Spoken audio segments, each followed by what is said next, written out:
Welcome to Auto Resolve. In this ultimate guide, I will show you how to set up and configure the Swann Security Camera 4580.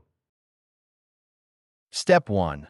Unbox the camera and check camera, power adapter, Ethernet cable, and mount. Step 2. Plug the camera into power and connect it to your router using the Ethernet cable. Step 3. Wait until the camera LED shows it's powered on and ready. Step 4. Download and install the Swann Security app on your phone or tablet. Step 5.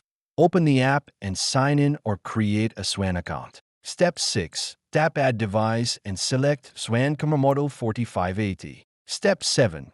Scan the QR code on the camera or enter the device ID manually. Step 8. Follow app instructions to connect the camera to Wi-Fi if supported. Step 9.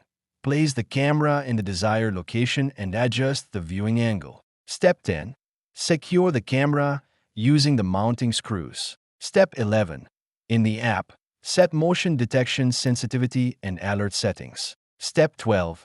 Enable night vision and test video clarity. Step 13. Rename the camera for easy identification. Step 14. Test live view and motion alerts to confirm setup is complete.